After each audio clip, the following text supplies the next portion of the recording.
नमस्कार, सीमाज किचनमध्ये तुमचं स्वागत आहे। आज मी तुम्हाला प्रीमिक्स गुलाबजाम बनवून दाखवणार आहे। प्रीमिक्स गुलाबजाम सर्वांनाच येतात, पण मी त्याच्यामध्ये असा पदार्थ टाकणार आहे की त्याने गुलाबजामची एवढी चव वाढेल की तुम्ही खातच राहाल। तर त्याच्यामध्ये मी टाकणार आहे हा दुधापासून बनलेला खवा। खवा बोला, मावा बोला, काहीही बोला। तर हा मी 200 ग्रॅम मावा घेतलेला आहे आणि प्रीमिक्स माझं अर्धा किलो आहे, त्याच्यासाठी हा मी 200 ग्रॅम मावा घेतलेला आहे।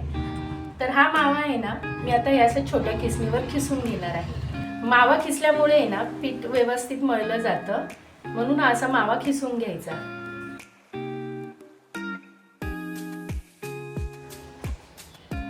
तर हे पहा, सर्व मावा मी खिसून घेतलेला आहे आणि हे बाकी ते सुट्टा झालाय असा। आता ह्याच्यामध्ये ना प्रीमिक्स टाकून घेऊया। तर मी हे अर्धा किलो प्रीमिक्स घेतलेला आहे, ते सर्व घेणार आहे। पहिला आपण हे सर्व असं मिक्स करून घेऊया हाताने। मावा आणि हे प्रीमिक्स एकत्र असं व्यवस्थित मिक्स करून घ्यायचं। आता असं एकत्र मिक्स करून घेतलंय। आता थोडं थोडं दूध टाकून आपल्याला हे मळून घ्यायचं आहे। आता तुम्ही म्हणाल दूध तर असं काही नाही, पाण्यातही मळू शकता, पण दुधाने कशी अजून त्याची टेस्ट वाढते, म्हणून मी दुधात मळते। तुम्हाला हवंय तर तुम्ही पाण्यातही मळू शकता। ह्या पद्धतीने तुम्ही गुलाबजाम बनवून पहा। तुमचे गुलाबजाम तेलात टाकल्यावरती ते फुटणारही नाहीत आणि कडकही नाही होणार। पाकात टाकल्यावरती छान एकदम मऊ होतील। तर हे पहा, दूध एकदम ओतून मळायचं नाही पीठ, थोडं थोडं दूध टाकत टाकत मळून घ्यायचं आहे। जास्त पातळही आपल्याला पीठ मळायचं नाही। दुधाचा अंदाज नाही सांगू शकत मी, दूध आपल्याला असं टाकत टाकतच मळावं लागणार आहे। आणि हे पीठ मळताना आहे ना, जास्त आपण जसं गव्हाचं पीठ मळतो ना तसं जोर लावून मळायचं नाही, असं एकदम हलक्या हाताने मळून घ्यायचं आणि त्याचा गोळा तयार करायचा। पण पीठ एकदम सॉफ्ट झालं पाहिजे आहे, त्याच्यात असे चिरा वगैरे पडलेल्या नाही पाहिजे। तर हे पाहायला अजून दूध लागणार आहे, अजून झालेलं नाहीये मळून। अजून थोडं दूध टाकणार आहे।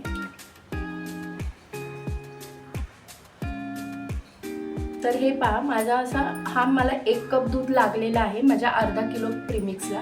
तुमचं प्रीमिक्स कोणत्या कंपनीचे तर त्याप्रमाणे तुम्हाला किती दूध लागेल तसं तुम्ही दूध थोडं थोडं टाकून अंदाजे मळा। आता मला हा 1 कप दूध लागलेला आहे, तर हा पाव लिटर म्हणजे ह्याच्यामध्ये पाव लिटर दूध बसतं ह्या कपामध्ये, एवढं दूध मला लागलेलं आहे। तर हे पहा, आपलं पीठ मळून झालेलं आहे। आता हे पीठ तुम्हाला असं दिसत असेल, प्लेन नसेल दिसत, पण हे असंच असतं। आपण आता हे पीठ व्यवस्थित मळलं गेलं की नाही ते पाहण्यासाठी एक असा गोळा घेऊन पाहूया पिठाचा, आणि तो जर एकदम प्लेन झाला तर समजायचं आपलं पीठ व्यवस्थित झालेलं आहे म्हणून। गुलाबजामसाठी आपल्याला एवढा गोळा मोठा घ्यायचा नाहीये, मी फक्त दाखवण्यासाठी घेतलाय। तेव्हा आपल्याला छोटे गोळे बनवायचे, कारण तो फुलून मोठे होतात। तर हे पहा, पीठ जरी असं दिसत असेल तरी गोळा बघा एकदम प्लेन आलेला आहे, त्यामुळे हे एकदम परफेक्ट झालेलं आहे आपलं पीठ। तर आता हे आपण पिठाचे ना छोटे छोटे गोळे बनवून घेणार आहोत, पण त्याच्या आधी आपण तोपर्यंत पाक करायला ठेवूया। तर हे पहा, आपलं अर्धा किलो प्रीमिक्स होतं ना गुलाबजामचं, तर त्याच्यासाठी आपल्याला ना 2 किलो साखर हवी आहे। तर आपण जेवढी साखर घेणार आहे तेवढंच पाणी घ्यायचं, म्हणून मी ती 2 किलो साखर कपाने मोजून घेणार आहे। तर इथे मी साखर मोजून घेते एका कपाने।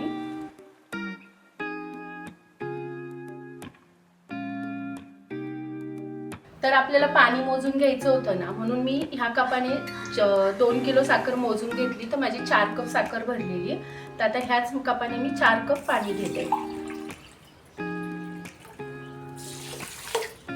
हे 3 कप आणि हा लास्ट चौथा कप। तर मी 4 कप साखरेला 4 कप पाणी घेतले। 4 कप म्हणजे माझी 2 किलो साखर होती। आणि आता ह्याचा आपण पाक करू। हा पाक करायला ठेवून गुलाबजामचे गोळे करायला घेऊया। तर हे पहा, आता आपण गॅसवरती पाक करायला ठेवलेला आहे। तर ह्याच्यामध्ये आहे ना थोडं दूध टाकणार आहे मी,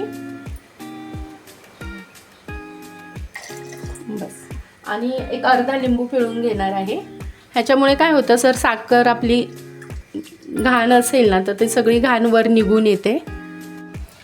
तर हे पहा, पाकाला उकळी आली आणि मी तुम्हाला सांगितलं होतं ना, साखरेत जर घाण असेल तर साखरेतून ती मळी बाहेर येते. ते पहा अशी आलेली आहे, अशी साईडला येते ती. आपण आता ती पळीने काढून घेऊया. तर हे पहा, ही अशी साखरेतली घाण निघून येते. तर ही आपल्याला अशी काढून घ्यायची आहे.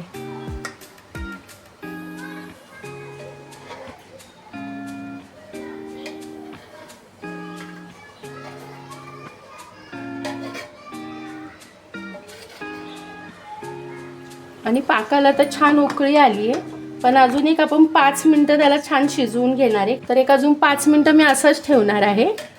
तर चला आता आपण गुलाबजामचे गोळे बनवायला घेऊया.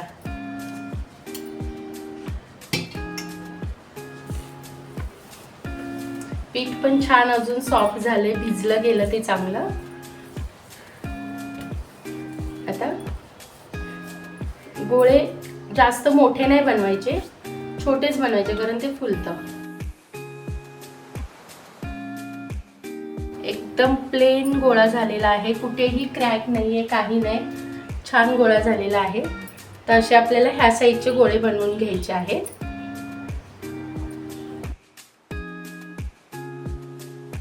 तर हे पहा, आपले सर्व गुलाबजाम बनवून झालेले आहेत. मी असे ओल्या कपड्याखाली ठेवले होते, कारण ते ड्राय होऊ नये म्हणून. ड्राय झाले तर ते व्यवस्थित तळले जात नाहीत. तर आता मी थोडेफार अशाही शेपचे बनवले. आता आपण हे तळून घेऊया. तर हे पहा, आपलं तेलही गरम झालेलं आहे. आता ह्याच्यामध्ये मी हे गुलाबजाम टाकून घेते. जेवढं आपण कढईत तेल घेतलेलं आहे त्याप्रमाणेच गुलाबजाम टाकायचे.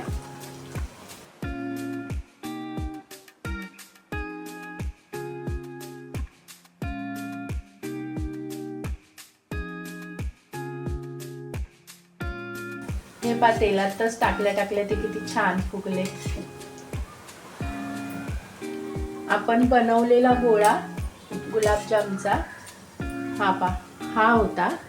आणि ह्याची साईज बघा आणि ह्याची साईज बघा.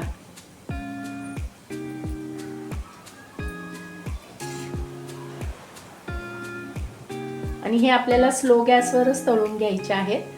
फास्ट किंवा मीडियम ठेवायचं नाही, नाहीतर गुलाबजाम वरून भाजले जातात आणि आतून कच्चे राहतात. त्यामुळे त्यांना स्लो गॅसवरती व्यवस्थित भाजून द्यायचं. तर हे पहा, आपले गुलाबजाम आता तळून झाले. जास्त काळपट नाही तळायचे, असेच लाईट ब्राऊन कलरचे तळायचे.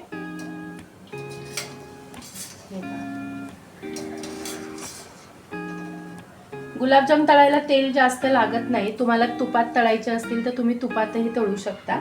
आता मी जे ओव्हल शेपचे बनवलेत ना, तेही तुम्हाला तळून दाखवते.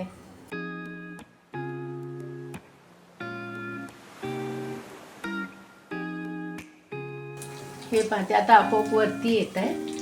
आता आपण त्याला हलवूया. हे पहा, ह्याची साईज पण केवढी झाली आहे. हे पहा, बनवलेली साईज पण तळलेली साईज पण.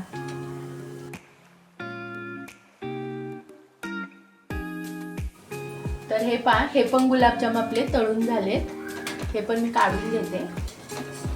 हे पहा, तर हे पहा, आपले सर्व गुलाबजाम तळून झालेले आहेत.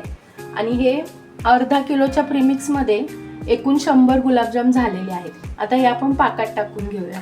तर हे पहा, गुलाबजामचा पाक आहे ना, थंड झाला होता, तर मी तो पुन्हा एकदा कोमट करून घेतलेला आहे. उकळी नाही काढली, फक्त कोमट करून घेतलेला आहे. आता मी त्याच्यामध्ये थोडी वेलची पावडर टाकते. पाकामध्ये मी गुलाबजाम सोडते. हे गुलाबजाम कमीत कमी 4 ते 5 तास तरी मुरले पाहिजेत पाकात. ओव्हरनाईट जर ठेवले त्याच्यात तर खूपच छान.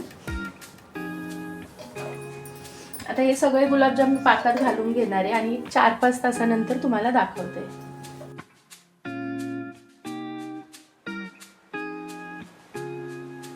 जर तुम्हाला माझी रेसिपी आवडली असेल तर माझ्या व्हिडिओला लाईक करा, शेअर करा आणि माझ्या चॅनलला सबस्क्राईब करा. Bye bye.